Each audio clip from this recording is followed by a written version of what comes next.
Hello everyone, Doug here. Today, I've got a new idea for a new segment I'd like to call Interesting Old Things. One benefit of being the age I am, which is not young, is that I've collected a bunch of interesting old things over my lifetime. And I found a bunch of them that I thought you all might be curious about too. So I'd like to share them with you. Originally, I was thinking I would just do one video on this, but I realized I have too many interesting old things for one video, so this will probably be a series. Let me give you a quick overview of the things I have, and maybe you guys can tell me which one you want to see next.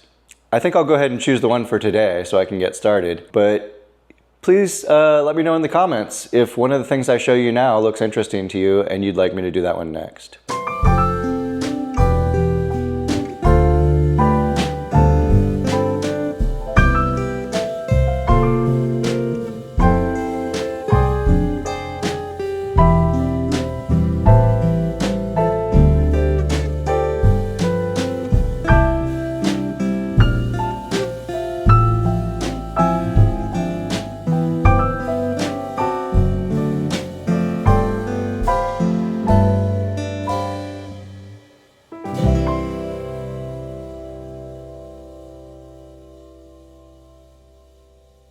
Today I'm going to talk about this one.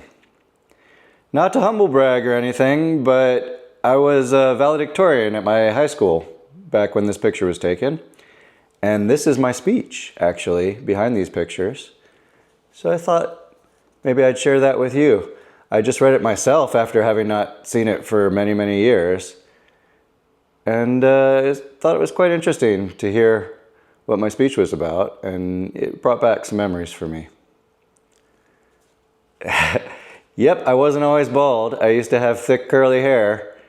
So to those of you in your younger years who might end up losing your hair someday, appreciate it while you can.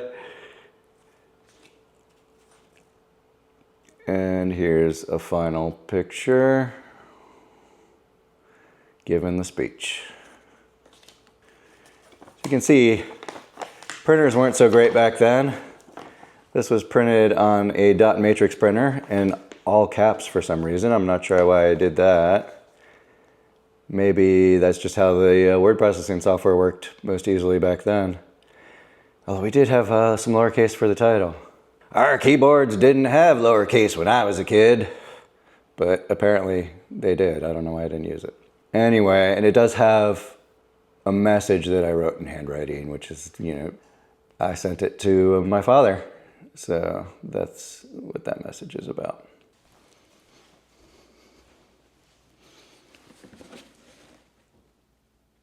Dearly beloved, we are gathered here today. Oh, wait, wrong speech. Let me try again. Hello, everyone. Sorry I couldn't find a gold sash at the Party City.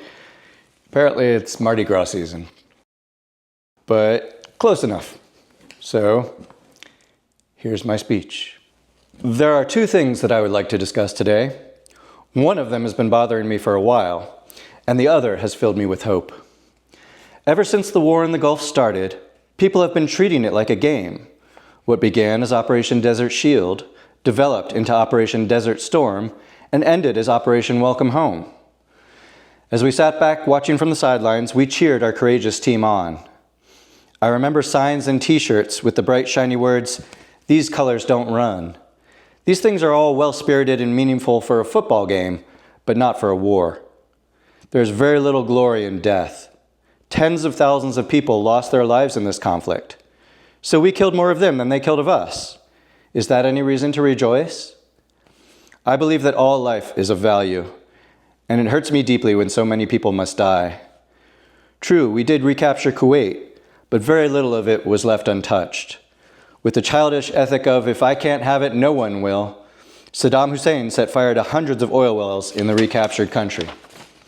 Yet we seem to worry very little about this problem, even though no effective way exists for extinguishing these hazards. Millions of gallons of flaming oil are still gushing from these wells. The smoke is collecting in the lungs of the animals and people in the area. Many are suffering already, and many more will suffer in the future. This is the only trophy we have won. Saddam Hussein remains in power, and the American public is celebrating. Without change and hope, similar conflicts are likely to occur in the future. But where will this hope come from?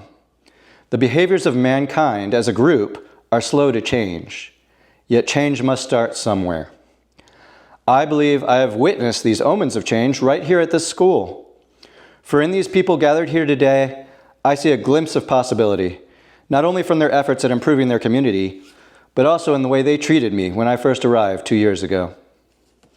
When I first came to this part of the country and this school, I knew no one. I felt uncertain and alone. I still remember that first day at school when I received a warm greeting from everyone I met. That first day at lunch, I was invited to go get some slices at the local pizzeria. All 7 of us piled into a tiny Volkswagen convertible. Even though I was a complete stranger, they made me feel welcome. Later that afternoon, a group invited me to join the cross-country team. I had always wanted to play a sport, but the school I had gone to in Florida had well over 1,000 students, and that made it difficult to be chosen for a team. I quickly accepted the offer, but explained that I didn't have a change of clothes or any transportation home. Without any hesitation, one of them offered me his bicycle. I had only known these people for a matter of hours, yet they showed an immense amount of trust. With this knowledge that trust could exist, I found a new prospect for hope, not only on a personal level, but on a global level as well. If one small group can have as much influence on the community as we have here at this school, perhaps someday we can change the world for the better. During these past 2 years, REEF and other groups at this school have worked hard to increase awareness and to act to solve many problems, from cleanups of the local waterways to informational events such as the Recyclathon and the mock DWI accident. Students have taken charge of the problems themselves and have acted accordingly to solve them. If enough people follow this example, someday we will find solutions to many of the problems the world now faces. Maybe someday the leaders of this world will no longer look towards war as a solution to an argument, but towards reason, compassion, and trust. But in order for this to happen, someone must make the first move. If everyone believes that somebody else will solve the problem, it will never get done. No matter how insignificant it may seem, the action of each individual is vital in shaping the society in which we live.